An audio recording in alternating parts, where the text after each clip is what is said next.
இன்று அரசியல் பார்வையில பாரதிய ஜனதா கட்சியில இருக்கிற வர்த்தக பிரிவுல முன்னாள் மாநில செயலாளர் திருச்சி காந்தி மார்க்கெட் வெங்கடேசன் அவர்களை நாம நேர்காணல் பண்ண வந்திருக்கிறோம். இப்ப அவரு அண்ணாமலையோட இயக்கத்துல அவர் இணைஞ்சிருக்கிறாரு. வணக்கம் சார். வணக்கம்.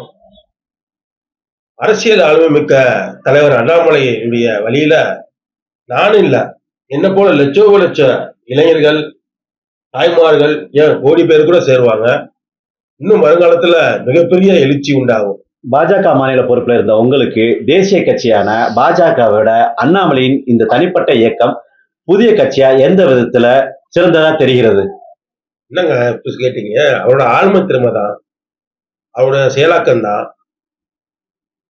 அதாவதுங்க, அண்ணாமலை அவர்கள் தான் தலைவரா மட்டும் இருக்குன்னு நினைக்கவே கிடையாது. கட்சியில பயணிச்ச தொண்டர்கள் எல்லாமே தலைவராகும்னு நினைச்சாரு. அவரோட பேச்சாற்றலா இருக்கட்டும், அவரோட செயலாக்கமா இருக்கட்டும், அவர் கொண்ட கொள்கையை நடுநிலைமையா இருந்தா இருக்கட்டும், தான் பிறந்த அந்த நாட்டுக்கு ஏதாவது செய்யணுங்கிற ஒரு கொள்கை கொண்டவர். நம்ம போகும்போது ஏதாவது செஞ்சுட்டு போகணும்னு நினைக்கக்கூடியவர், தொண்டர்களை மதிக்கக்கூடியவர், தாய்மார்களை மதிக்கக்கூடியவர், பாசமானவர், நேசமானவர், படிச்சவர், பண்பானவர். இது மாதிரி பல விஷயங்கள் சொல்லலாம் அவரை பத்தி. அவர் ஒரு காந்த சக்தி. அந்த காந்த சக்தி அப்படியே மனுஷன இளைஞர்கள் அப்படியே இழுக்கக்கூடிய சக்தி.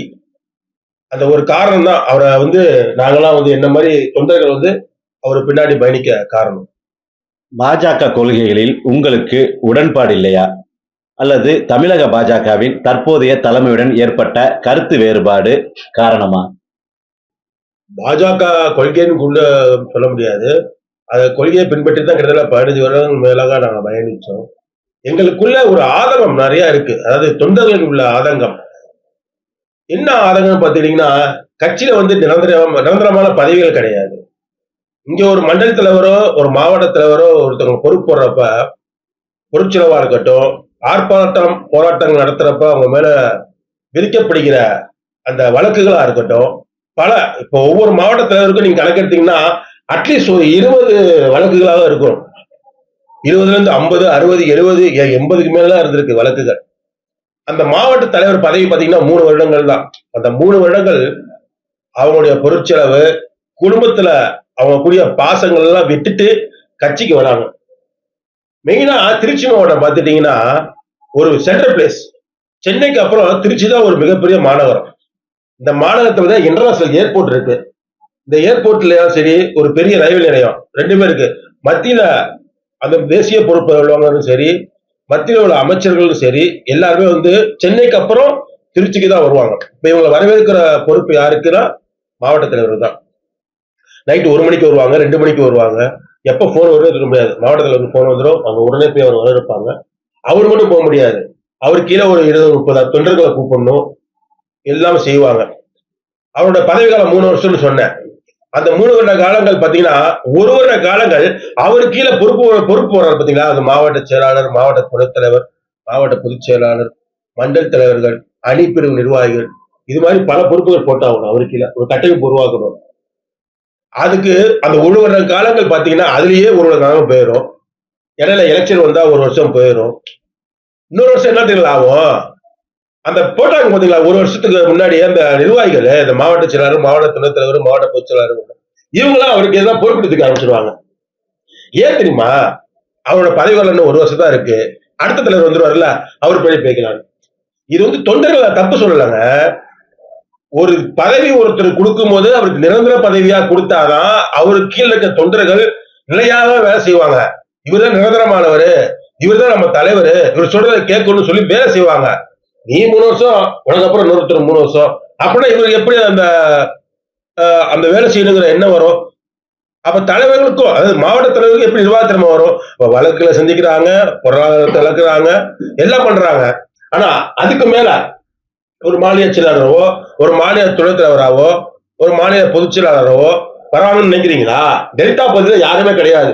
அது என்னமோ ஒரு சார்பு ஆட்களுக்கு தான் போற மாதிரியே ஒரு மாய உருவாயிருக்கு. ஏன் இவ்வளவு பெரிய மாநகரத்துல, திருச்சி மாநகரத்துல ஒரு மாநில பொறுப்பு வரதுக்கு ஆள் இல்லையா? ஏன் இங்க தகுதியான நபர்கள் இல்லையா? பொருட்செலவு பண்ணக்கூடிய ஆட்கள் இல்லையா? தொண்டர்களை அரவணைக்கக்கூடிய ஆட்கள் இல்லையா? விவரமான ஆட்கள் இல்லையா? நிர்வாகத்திறமை உள்ள ஆட்கள் இல்லையா? ஏன் இவங்க எல்லாம் அந்த பொறுப்பு அவங்களுக்கு கொடுக்க மாட்டேங்கிறாங்க? இதெல்லாம் ஒரு கேள்வியா இருக்குல்ல. அப்ப எங்களுக்கு உள்ள ஆதங்கங்கள் அதுதான். கொள்கை வேறுபாடுகள் இதுதான். அதாவது ஒருத்தர் நிரந்தரமான பதவி கொடுத்தா அவங்க கீழே ஈஸியா பதவிடுவோம். இப்ப வந்து எங்களுக்கு ஒரே தலைவர் அண்ணாமலையார். அவர்தான் தலைவர். தாயும் அவரே, தந்தையும் அவரே, ஆசானும் அவரே, தெய்வமும் அவரே. அப்படி ஒரே கோட்பாடுல இருக்கிறோம். இதை வந்து வேற மாற்று கருத்து இல்ல. அதனால வந்து கொள்கையை இப்ப வந்து நாங்க ஒரே தலைவரா அண்ணாமலையார ஏத்துக்கிட்டோம். இப்ப நீங்க மாவட்ட தலைவர் வந்து நிரந்தரமா வேணும் அப்படின்னு சொல்லி கேக்குறீங்க. அது எப்படி வந்து மாவட்ட தலைவரை நம்ம வந்து நிரந்தரமாவே கொடுக்க முடியும்? இது சாத்தியமானதா? ஒரே விஷயம் தாங்க. மாவட்ட தலைவர் நிரந்தர பதவி கொடுங்க நான் கேட்கவே கிடையாது.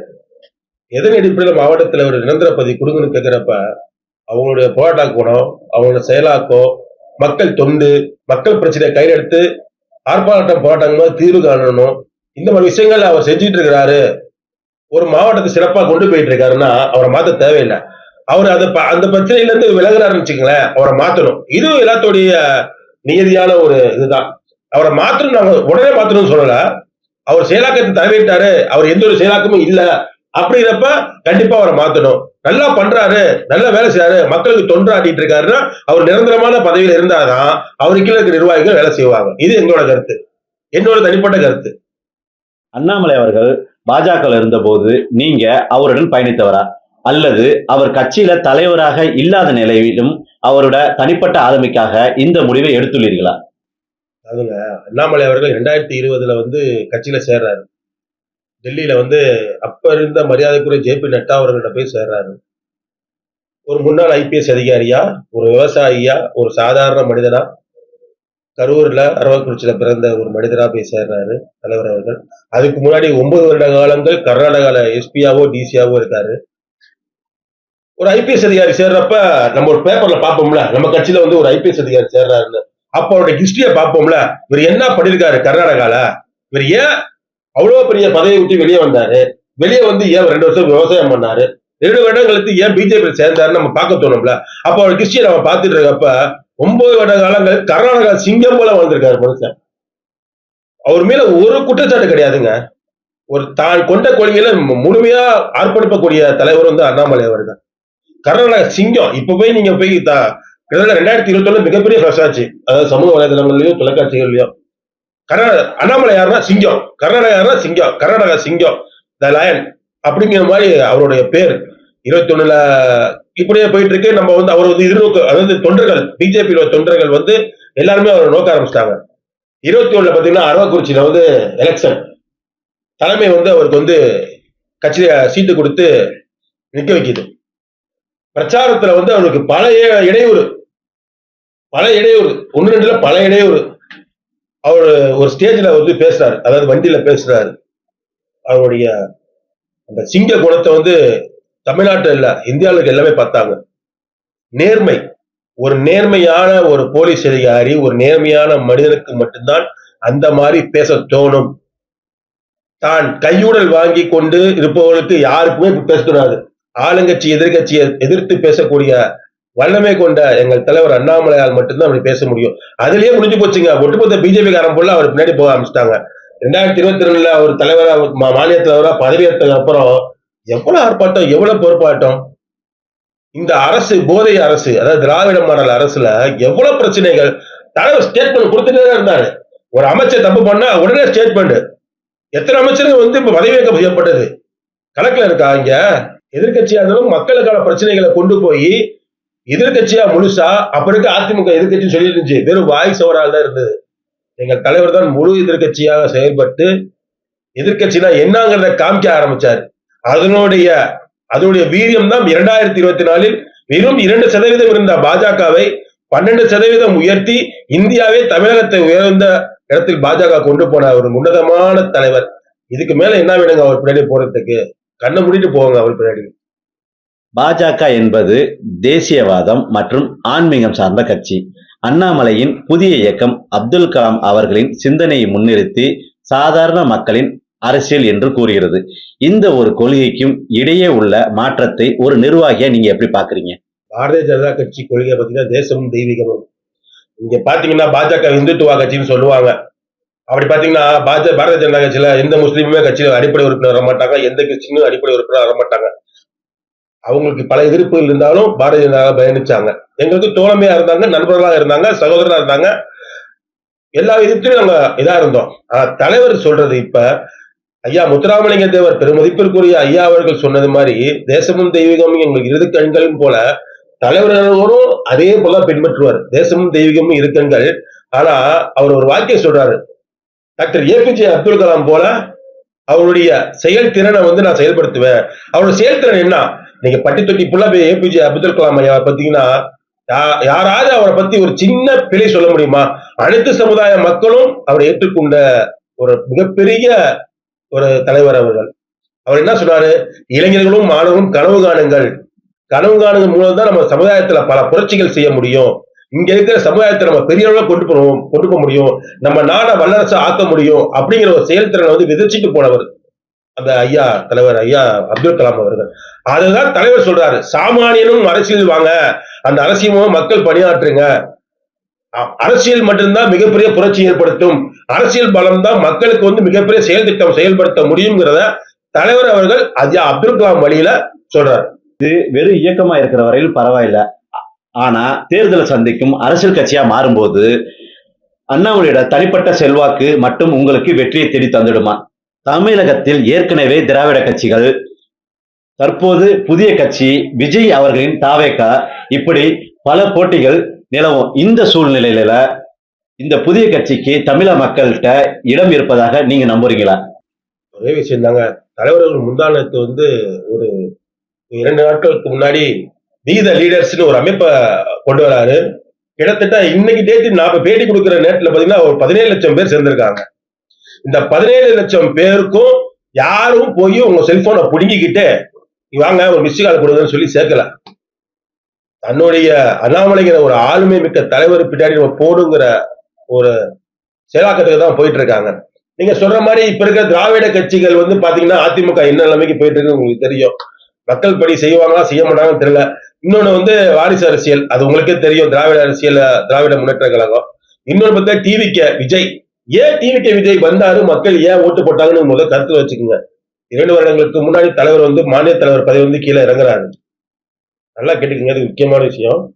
இறங்குறப்ப மக்கள் எல்லாம் அடுத்த 2026 தேர்தல் அண்ணாமலை தேர்ந்தெடுக்கணுங்கிற முடிவுல எல்லாமே இருந்தாங்க.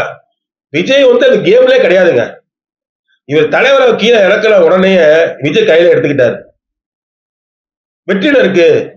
என்ன வெற்றிடம்? திராவிடம், அதிமுக, திமுகங்கிறது கிடையாது. ஒரு இளைஞர், படித்த இளைஞர், மக்களுக்கு சேவை செய்யக்கூடிய இளைஞர், தன்னலமற்ற மனிதர் ஒரு கட்சியில இருக்கிற மாநில தலைவர் பொறுப்புல இருந்து கீழே வர்றப்ப அந்த இடத்துக்கு நம்ம போயிட்டோம்னா நம்ம மக்கள் மிகப்பெரிய எழுச்சியோட நம்ம ஒரு ஆட்சியை பிடிச்சிடலாங்கிற எண்ணத்துல தலைவர் கீழே வராரு, விஜய் அந்த இடத்துக்கு போறாரு.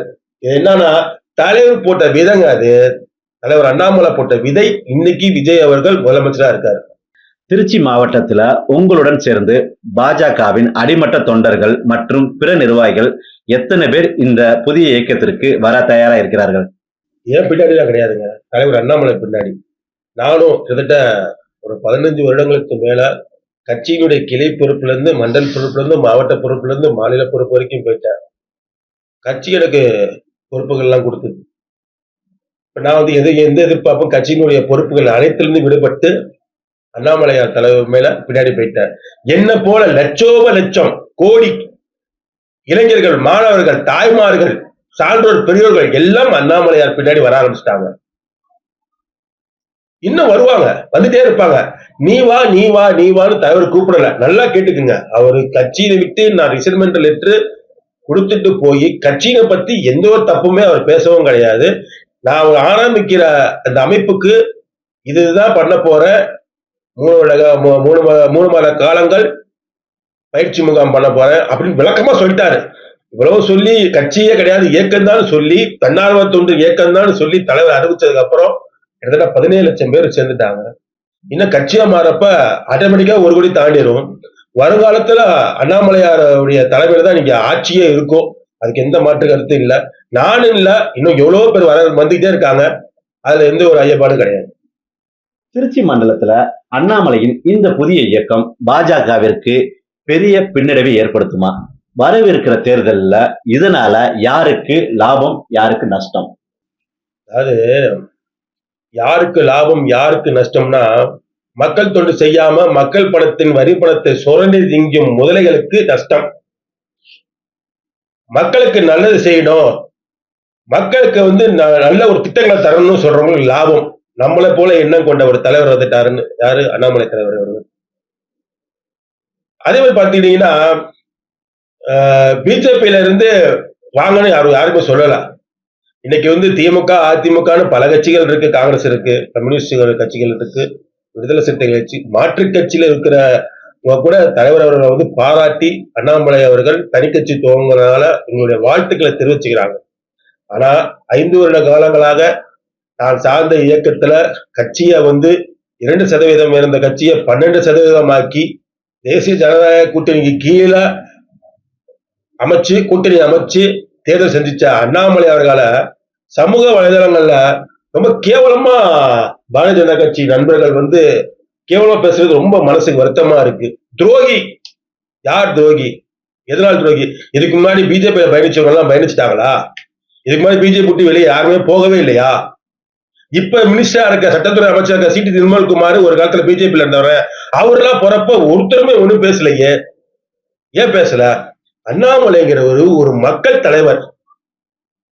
அவர் போனதுக்கு அப்புறம் பிஜேபி வெற்றிடமா ஆயிருச்சு. அதனுடைய வயிற்றெரிச்சல் ஐடி டீம் ஃபுல்லா நீங்க பாத்தீங்கன்னா, இந்த நம்ம பிஜேபி ஐடி டீம்ல துரோகி, பச்சை துரோகி, இவர் நம்பி போக வேண்டாம், அப்படி இப்படி போறாங்க. நீங்க ஒரு கருத்தை வச்சுக்கோங்க. 1967 அண்ணாதுரை தலைமையில திராவிட முன்னேற்ற கழகம் ஆட்சியை பிடிக்குது. அந்த ஆட்சியை பிடிக்க காரணம் யாரு? பொன்மலை செம்மல் புரட்சி தலைவர் எம்ஜிஆர் அவர்கள். பட்டி தொட்டி கிராமப்புறங்கள்ல அவர் மூஞ்சி காமிக்கிறாரு. தம்பி வா, தலைமையா இருக்க வாங்குற மாதிரி அப்ப அண்ணாதுரை அவர்கள் எம்ஜிஆர் அவர்களை கூப்பிட்டு பட்டி தொட்டிலாம் அவருடைய பிரச்சாரம் மேற்கொண்டு மிகப்பெரிய வெற்றி திராவிட முன்னேற்ற கழகம் ஆட்சியை பிடிச்சிருச்சு. 2 வருட காலங்கள்ல நோய்வாய்ப்பட்ட அண்ணாதுரை அவர்கள் இயற்கை எதிர்த்தாங்க. புரட்சி தலைவர்கள் திராவிட முன்னேற்ற கழகத்தில் இருக்காங்க. 71 கசப்புகள் வருது. அப்ப இருந்த முதலமைச்சர் கருணாநிதி அவர்கள் சரியான செயலாக்கம் இல்லாம, சரியான கணக்குகள் கொடுக்காம, மக்களுக்கு தொண்டாற்றாம, மக்கள் பணி செய்யாம இருந்த அன்றைய முதலமைச்சர் கருணாநிதி அவர்கள், அவருக்கும் புரட்சி தலைவர் அவர்களுக்கும் கசப்புகள் ஏற்பட்டு 1972 புது கட்சி உருவாகிறதுக்கு போறாரு. அப்ப புது கட்சி ஏன் உருவாக்குறாரு? மக்கள் தொண்டாற்றணும், பசிப்பினி போக்கணும், பாமர மக்களும் நல்லா வரணும், இந்த நாடு சுபிட்சமாகணும். புரட்சி தலைவர் அவர்கள் புது கட்சி உருவாகிறாரு. ஏன்? அண்ணா நாமமாக அண்ணா என் தெய்வம் சொன்ன புரட்சி தலைவர் அவர்கள் திராவிட முன்னேற்ற கழகத்திலே இருந்து பயணிச்சு மக்களுக்கு பணியாற்ற வேண்டியதானே? ஏன் பணியாற்றாம அண்ணா திராவிட முன்னேற்ற கழகம்னு ஒரு அமைப்பு உருவாக்கி மக்கள் பணியாற்ற நினைச்சாரு? ஏன் நினைச்சாரு? மக்களுக்கு தொண்டாற்றணும், மக்கள் பசிப்பினி போக்கணும் தானே அவர் நினைச்சாரு. அதே போலதான் இப்ப வாழுற எங்களுடைய மக்கள் திலகம் அண்ணாமலையார் அவர்களும் புது இயக்கம் உருவாக்கி, அது மூலமா கட்சி உருவாக்கி மக்கள் பணி செய்யணும்னு வந்திருக்காரு. இது என்ன வருத்தம் இருக்கு? நல்ல விஷயம் தானே, எல்லாம் வரவேற்போம். அண்ணாமலை அவர்களின் இந்த முடிவை பாஜகவின் தற்போதைய தலைமை எப்படி பார்க்குது? நீங்க விலகியதால துரோகின்னு ஒரு முத்திரை உங்களுக்கு குத்தப்பட்டா உங்களுடைய பதில் என்னவா இருக்கும்? போற்றுவார் போட்டுற்றும், தூற்றுவார் தூத்துற்றும், செம்மனமே நம்ம பணியை செய்தே தீர்ப்போம். அது போல கட்சின்னு இருந்தா நம்மளுடைய செயலாக்கங்கள் நமக்கு முழு சுதந்திரம் இருக்கணும். மக்களுக்கு பணி செய்த முழு சுதந்திரம் இருக்கணும். அது தலைவர் அவர்களுடைய இயக்கத்துல இருக்கும்னு நான் நினைக்கிறோம், தொண்டர்கள் நினைக்கிறோம். அதனால போறோம். இதனால எங்களுக்கு பட்டங்களை சூட்டலாம். இன்னைக்கு பட்டங்கள் சூட்டுற அந்த துரோகி பட்டங்களை சூட்டுறவுடைய கட்சி நிர்வாகிகள் நாளைக்கு திரும்ப அண்ணாமலை சைடு வரமாட்டாங்களா? நாளைக்கு அண்ணாமலையார் ஒரு அமைப்பு ஆரம்பிச்சு அவரு ஒரு பெரிய இயக்கமா போய் நாளைக்கு ஒரு முதலமைச்சர் ஆனது அப்புறம் இவங்க யாருமே வரமாட்டாங்களா? அப்படி அவங்க வர முடியாது சொல்ல முடியுமா? அப்போது அவர்கள் முகத்தை எங்க கொண்டு வைப்பார்கள்? பாஜகவின் டெல்லி மேலிட தலைவருடன் நல்ல உறவில் இருந்த அண்ணாமலை திடீர்னு விலகி தனி கட்சி தொடங்குவதை உங்களை போன்ற நிர்வாகிகள் எப்படி நியாயப்படுத்துறீர்கள்? ஒரு விஷயம் எங்க தலைவர் விளக்கமா சொல்லிட்டாரு. கிட்டத்தட்ட 1.5 வருடங்களுக்கு முன்னாடியே நான் ரிசைன்மெண்ட் கொடுத்துறேன் அப்படின்னு சொல்லி சொன்னாரு. மாநில தேசிய நிர்வாகிகள் வந்து அவரை கேட்டுக்கிட்டதால எலெக்ஷன் முடிஞ்சு போங்க அப்படின்னு சொன்ன ஒரு காரணத்தினால அவர் பயணிச்சுங்கிற மாதிரி தலைவர் சொன்னாரு. இதான் காரணம், வேற ஒண்ணும் கிடையாது. தலைவர்கள் கிட்டத்தட்ட 2 வருடங்கள் ஏற்கனவே சொன்ன மாதிரி 2 வருடங்களுக்கு முன்னாடியே அவர் வந்து முதலமைச்சரா கட்சி ஆரம்பிக்க வேண்டியது. கட்சி ஆரம்பிச்சா இன்னைக்கு அவர் முதலமைச்சர். அவர் போட்ட இதுதான் இன்னைக்கு விஜய் வந்து முதலமைச்சரா இருக்காரு. எது மாற்று கருத்து கூற முடியுங்களா? அது மாற்று கருத்து கூற முடியாது. தலைவர் 2024 கட்சி ஆரம்பிச்சிருந்தாருன்னா இன்னைக்கு கண்டிப்பாக 2024 முதலமைச்சர். அதனால வந்து தலைவர் லேட்டா தான் ஆரம்பிச்சாருன்னு நாங்க நினைக்கிறோம். அவர் வந்து புதுசா இப்ப ஆரம்பிச்சிட்டாரு, திடீர்னு ஆரம்பிச்சிட்டாருன்னு நினைக்கல. தலைவர் லேட்டா தான் நினைக்கிறோம். கிட்டத்தட்ட ஒரு 2 வருடங்களுக்கு முன்னாடியே ஆரம்பிச்சிருக்கணும். தலைவர் கொஞ்சம் பொறுமை காத்தது என்ன காரணங்கள் தெரியல. இப்ப ஆரம்பிச்சது நல்ல விஷயம் தான். எல்லா நன்மைக்கே வருங்காலங்கள் நல்ல காலங்களாக இருக்கும். இணையதளம் மூலமா தொண்டர்களை இணைப்பது என்பது நகர்ப்புறம் மற்றும் படித்த இளைஞர்களுக்கு கவரலாம். ஆனா கிராமப்புறத்துல உள்ள சாமானிய மக்களை இந்த இயக்கம் எப்படி சென்றடையும்? அதற்காக உங்களின் களப்பணி என்னவா இருக்கும்? அதுங்க இன்னைக்கு இருக்க டெக்னாலஜி வந்து பட்டி தொட்டி எல்லாம் இன்னைக்கு ஒய்ஃபைல இருந்து எல்லாமே இருக்கு. அதாவது டவுன்ஷிப், அதாவது சிட்டில இருக்கிற டெவலப்மெண்ட்டை விட இன்னைக்கு கிராமப்புறங்கள் டெவலப்மெண்ட் அதிகமாயிருச்சு. இன்னைக்கு அன்லிமிட்டெட் டேட்டா வந்து யூஸ் பண்ற அளவுக்கு இன்னைக்கு கிராமப்புறங்கள் அதிகம் வந்துட்டாங்க. அதனால இது ஒரு விஷயம் கிடையாதுங்க. இன்னைக்கு அண்ணாமலைன்னு பேர் சொன்னீங்கன்னு வச்சுங்களேன், அழுத பிள்ளைய வாழ முடியும். அவர் மேல இருக்கிற மரியாதை இல்ல, பயத்துல கிடையாது. அவர் பேர் நீங்க இப்ப எப்படி பாரத பிரதமர் நரேந்திர மோடி பேர் சொன்னா கிராமத்துல இருக்கிற ஒரு குழந்தையில இருந்து ஒரு பெரியவங்களுக்கு தெரியுதோ, அதே மாதிரி அண்ணாமலைன்னு பேரு சொல்லி பாருங்களேன், அந்த குழந்தைக்கு தெரியும். அந்த அளவுக்கு ஒரு ஒரு பவர்ஃபுல் லீடருங்க. இதுக்கு முன்னாடி பாரதிய ஜனதா கட்சியில இன்னைக்கு எந்த தலைவரோட பேர் சொன்னாலும் தெரியுமா அப்படிங்கிறது கேள்விக்குறிதான். அண்ணாமலை அவர்கள் அந்த அளவுக்கு ஒரு செயலாக்கம் பண்ணிருக்கிறாரு. அதனால வந்து கிராமப்புறங்களை நீங்க ஒண்ணும் இல்ல, இப்ப டிவிக்கு வந்து கிட்டத்தட்ட 1 கோடி பேரு அந்த அவர் போட்ட அந்த லிங்க்ல வந்து உறுப்பினரா சேர்ந்திருக்காங்க. ஏன் கிராமப்புறங்கள்ல சேராம இருக்காங்களா? இல்ல கிராமப்புறங்கள்ல டிவிக்கு ஜெயிக்காம இருக்கா? அதே போலதான் தலைவர் அண்ணாமலையுடைய இயக்கத்திற்கும் கிராமப்புறங்கள்ல இருந்து அதிக அளவு நபர்கள் சேருவாங்க. கிராமப்புறங்கள்லயும் பல தொகுதிகள் வெல்வாரு. வருங்காலத்துல முதலமைச்சரா உட்காரு. நாடு நலம் பெற அருமையான ஆட்சியை கொடுப்பாருங்கிறது எந்த ஒரு ஐயப்பாடும் கிடையாது. அண்ணாமலை போட்ட விதையில தான் வந்து விஜய் வந்து ஆட்சி அமைச்சாருன்னு சொல்லியிருக்கீங்க. நல்ல ஒரு தலைமை இருக்கும் பொழுது ஏன் அண்ணாமலை நேரடியாவே கட்சி ஆரம்பிச்சிருக்கலாமே? ஒரு சின்ன சிம்பிள் தாங்க. அனைவரும் அரசியல் கத்துக்கிட்டு அரசியலுக்கு வாங்கங்கிறது தான் தலைவருடைய தாரக மந்திரம். விஜய் அவர்கள் இதுக்கு முன்னாடி வந்து கட்சி எடுத்துன்னு ஆரம்பிக்கலையே. 20 வருஷமா நற்பணி பண்ணிட்டு இருந்தாரு. நற்பணி மன்றம் நிறைய வச்சிருந்தாரு விஜய் அவர்கள். ஒரு 2 வருஷத்துக்கு முன்னாடி தான் அந்த நற்பணி மன்றத்தெல்லாம் கட்சியா மாத்தி வந்தாரு. தலைவர்கள் என்ன சொல்றாங்கன்னா, பாமரனும் அரசியல் கத்துக்கணும். அந்த அரசியல் மூலமா மக்களுக்கு தொண்டாற்றணுங்கிறது தான் தலைவரோட தாரக மந்திரம். அப்படிங்கிறப்ப ஒரு நபருக்கு எடுத்தோடனே கட்சிக்கு ஆசை கொடுத்து நீ மாவட்ட செயலாளர், நீ மாவட்ட பொறுப்பாளர், நீ மாவட்ட துணை செயலாளர் பதவி கொடுத்தோம்னா அவங்க எப்படி நீங்க செயலாக்கம் வச்சுக்கிட்டு இருக்கீங்க? அது ஜீரோல தான் முடியும். தலைவர் என்னைக்குமே தொலைநோக்கு பார்வை கொண்டவர். இன்னைக்கு போடுற வித 50 வருஷம் கழிச்சு தமிழகத்துல வளருமாங்கிறத எண்ணத்தை கொண்டவர். அவர் ஒரு ஐபிஎஸ்ங்க, ஐபிஎஸ் மூலங்க அவரு. ஐஏஎம்ல படிச்ச ஒரு மிகப்பெரிய அறிவாளி. அவருக்கு தெரியும் இயக்கமா ஆரம்பிச்சா எவ்வளவு பேர் பயன்படுவாங்க, அந்த இயக்கத்தின் மூலம் நம்ம எப்படி கட்சி ஆரம்பிக்கணும், அந்த கட்சி மூலமா மக்களுக்கு எவ்வளவு நன்மைகள் செய்யலாம் அப்படின்னு தலைவர்கள் கண்டிப்பா முடிவு பண்ணி வச்சிருப்பாரு. கிட்டத்தட்ட அரசியல் படித்தவர், படித்து அரசியலுக்கு வந்த ஒரே தலைவர் எங்க தலைவர் அண்ணாமலை அவர்கள் மட்டும்தான். நாங்க அவரு கூட பயணிக்கிறதா ரொம்ப பெருமையா நினைக்கிறோம். எங்கள் அண்ணன் போல, எங்கள் தாய் போல, எங்கள் தந்தை போல, எங்கள் குரு போல, எங்கள் தெய்வம் போல நாங்க அவரை நினைக்கிறோம். அவர் பின்னாடி எக்காரணத்தை கொண்டு பின்வாங்க மாட்டோம். அவர் எந்த பாதைக்கு போறாரோ அந்த பாதைக்கு நாங்க போக ரெடியா இருக்கிறோம். வரும் காலங்கள் அண்ணாமலையார் காலம். இது எந்த மாற்று கருத்துல மிகப்பெரிய வெற்றி பெறுவாரு. நாடு நல்லா இருக்கும், அருமையா இருக்கும். அதுக்கு எந்த ஐயமும் கிடையாது. ரொம்ப சூப்பரா இருக்கும். எல்லாத்துக்கும் வாழ்த்துக்கள். விஜயோட லஞ்சமில்லா தமிழகம் அப்படிங்கிற ஒரு கொள்கையும், இதே அண்ணாமலையும் லஞ்சமில்லா ஒரு தமிழ்நாட்டை உருவாக்கணும்னு சொல்ற ஒரு கொள்கையும் ஒத்து போறதுனால வருங்காலங்கள்ல விஜயும் அண்ணாமலையும் சேர்ந்து ஒரே கட்சியில பயணிக்கிறதுக்கு வாய்ப்பு இருக்கிறதா? அதாவதுங்க, கோட்பாடுகள் இரண்டும் ஒத்து போகுங்கிற பட்சத்துல அது தலைவர் முடிவு பண்ணுவாரு. தலைவர்களுக்கு தெரிஞ்சா நேர்மை எந்த கட்சி நிலவுதோ அந்த கட்சியை வந்து கூட்டணி வைக்கக்கூடிய அதிகாரம் வந்து தலைவருக்கு தான் இருக்கு. இன்னும் சொல்ல போனா தலைவருக்கு என்ன சொன்னாலும் சரி, தலைவருடைய பாதையில நாங்க செல்வோம். வருங்காலங்கள்ல வந்து முடிவு பண்ணுவது தலைவர்கிட்ட தான் இருக்கு. அதை அவர் முடிவு செய்வார்.